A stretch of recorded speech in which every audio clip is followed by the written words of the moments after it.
and this one probably hits home with a lot of people, hoping most of you agree with me, is in Michigan we have a deer bait ban. And I was talking to a gentleman here earlier about it, and I believe you guys are able to bait right up until the season starts. Is that right? Just before the season starts, you're able to bait, and then you have to stop. Got to get all the apples out of there? 2 weeks? Okay. So in Michigan, we're not allowed to do it whatsoever. Now, the reasoning for it originally was because of chronic wasting disease, which I know you guys probably know quite a bit about. When you look at chronic wasting disease, it is a prion. It can live in the ground for many, many years. On top of that, deer are just about the most social animals you'll ever see, other than my parents' dog, Panzer, who's about the most excitable dog you ever saw. They're very social animals. They lick each other. They eat next to each other. They go to licking branches where they all go, sniff each other's scent, lick it, get each other's scent, go on their way, constantly touching, constantly licking, constantly around each other, constantly spreading anything they have.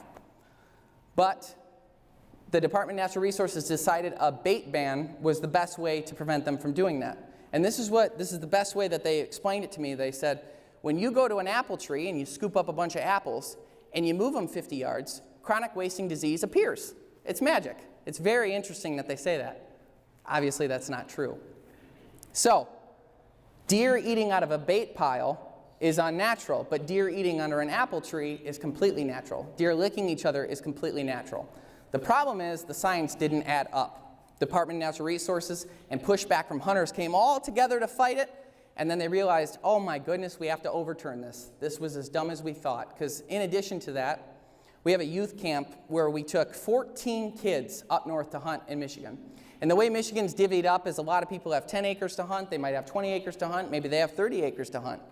And while they're there hunting, they do everything they can to make their property as attractive to deer to come to as possible, but that's the spot that they get to hunt. Using bait helped a lot of them.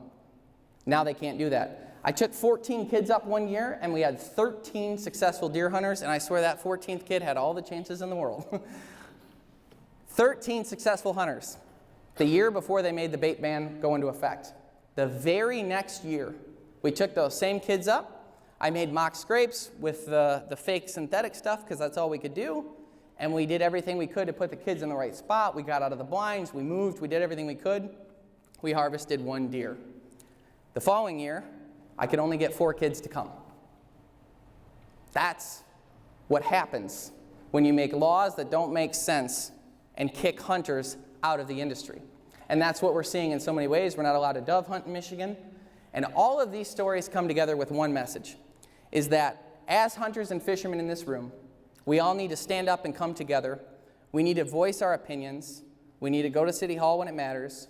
We need to vote when it matters. And we have to make sure we stop things like this. Now, I had mentioned voting. When it went to our governor in Michigan, she had the opportunity to sign it into law that we were able to bait again. She vetoed it.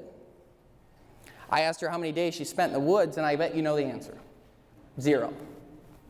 So that is what we're up against as hunters and fishermen.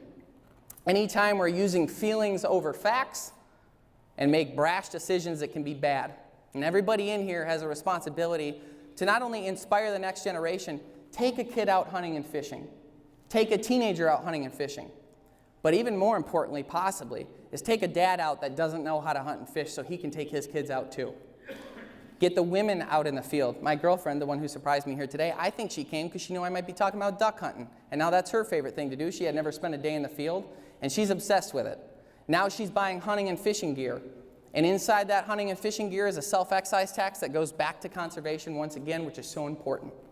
So if I have one message to everyone here today, buy your hunting and fishing license, speak up, join the conservation organizations, and inspire the next generation yourself to get involved.